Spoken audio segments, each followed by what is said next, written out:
جب یقین کا رشتہ اللہ تعالیٰ سے جڑ جاتا ہے تو وہ اپنے بندوں کو کبھی مایوس نہیں کرتا۔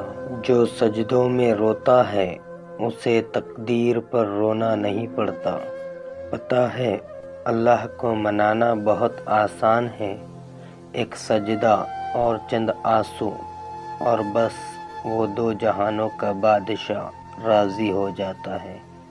ہو سکتا ہے کہ اللہ نے تمہیں ہر طرف سے اکیلا کر کے اپنے ساتھ دوستی کا موقع دینا ہو۔ انسان کہتا ہے آخر کب تک یہ بے بسی میرا نصیب ہے، تو اللہ فرماتا ہے تیار ہو جاؤ، بس میری مدد بہت قریب ہے۔ معجزے ہوتے ہیں، دعائیں سن لی جاتی ہے، زخم بھر دیے جاتے ہیں، کن فرما دیا جاتا ہے۔ بات تو صرف ایمان، توکل، صبر کی ہوتی ہے۔ جب دعاؤں میں ہاتھ اٹھاتے وقت دل بار بار قبولیت کا یقین دلائے تو سمجھ جاؤ یہی اشارہ ہے کہ تمہیں مانگتے رہنا ہے، کیونکہ دل کو پختہ یقین تب ہی ہوتا ہے جب اللہ تمہاری دعائیں قبول کرنا چاہتا ہے۔ تمہیں یوں ہر بار یقین آ جانا، تمہارے دل میں ہر بار امید کا آ جانا، اور پھر تمہارا دعائیں مانگنا اس بات کی دلیل ہے کہ اللہ کے در سے مدد جلد تم تک پہنچے گی، معجزات کی صورت میں۔ کیا پتہ تمہارے اس صبر کے بدلے اللہ نے تمہارے لیے وہی کچھ مقرر کیا ہو جو تم اس سے مانگتے مانگتے نہیں تھکتے، جس کے لیے بار بار اللہ کو مناتے ہوئے تمہارے لب نہیں تھکتے، تو پھر یقین رکھو اس صبر کا صلہ قریب ہے۔ دعاؤں میں اتنی طاقت ہوتی ہے کہ یہ اللہ سے ہر بات منوا لیتی ہے، پھر مسئلہ نصیب کا ہو یا قصہ ماضی کا، ادھوری کہانی ہو یا ناممکن کام۔ میں نے اپنی قسمت کو اللہ پر چھوڑ دیا ہے، اس لیے نہیں کہ اللہ بہتر کرے گا، بلکہ اس لیے کہ اللہ سے بہتر کوئی کر ہی نہیں سکتا۔ وہ آزماتا بھی ہے اور نوازتا بھی ہے۔ اس کا ہر انداز بہت خوبصورت ہے، کیونکہ وہ رحمان بھی ہے اور رحیم بھی ہے۔ اور جس دن اللہ تم سے راضی ہو گیا، اس دن تم اپنی ان اداس آنکھوں سے اپنے نصیب کا بدلنا دیکھو گے اور خوش ہو جاؤ گے۔ اللہ پر یقین رکھو، وہ ہر نا امید لمحوں کو خوشگوار بنا سکتا ہے، بے شک وہ ہر چیز پر قادر ہے۔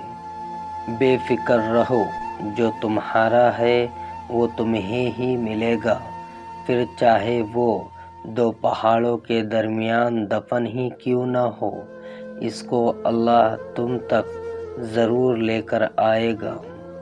صبر میں شکوہ نہیں ہوتا، بس خاموشی ہوتی ہے، اور اس خاموشی کا شور صرف اللہ ہی سنتا ہے، اور وہ فرماتا ہے یہ سختی بس کچھ ہی وقت کی بات ہے، صبر کر لو، میں صبر کرنے والوں کو ان کے غمان سے بڑھ کر عطا کرتا ہوں۔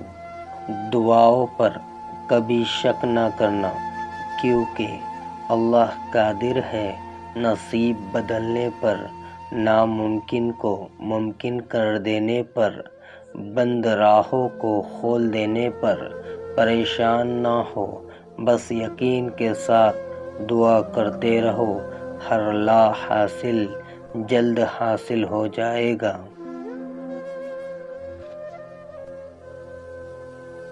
دعاؤں سے فوراً معجزے نہیں ہو جاتے، دعائیں آہستہ آہستہ تمہارے لیے اسباب بناتی ہے، اور پھر تمہیں اس مقام تک لے کر جاتی ہے جہاں معجزے ہوتے ہیں، جہاں تمہارے یقین کے سامنے تمہارا نصیب بھی گھٹنے ٹیک دیتا ہے اور اللہ کن فرما دیتا ہے۔ ہمت مت ہارو، دعا مانگتے رہو جب تک جواب نہیں مل جاتا۔ جب وہ تمہیں صبر کی انتہا کو لے آیا ہے تو یقین رکھو کہ آزمائش اب ختم ہونے والی ہے اور پھر ہر اس چیز سے نواز دیا جائے گا جس کے لیے تم راتوں کو اٹھ اٹھ کر جھولی پھیلاتے ہو۔ جب تمہیں اس کے ہر چیز پر قادر ہونے پر یقین ہے تو اپنی دعاؤں کی قبولیت پر بھی یقین رکھو۔ بے شک وہ اپنے بندوں سے بہت پیار کرتا ہے۔ تمہارا نیند سے اٹھ کر تہجد پڑھنا اس بات کا واضح دلیل ہے کہ اللہ تمہیں جلد کوئی بڑی کامیابی دینے والا ہے۔ تہجد کی نماز معجزے کا ذریعہ ہے۔ جب تمہیں سارے راستے بند نظر آتے ہیں تب بھی وہ ایک راستہ کھولے رکھتا ہے اور وہ تہجد کا راستہ ہے۔ کتنی پر اثر ہوتی ہے وہ شدتیں جو ہمیں تہجد تک کھینچ لاتی ہیں۔ تیرے کن پر یقین ہے، اس لیے میری دعا کا سلسلہ قائم ہے۔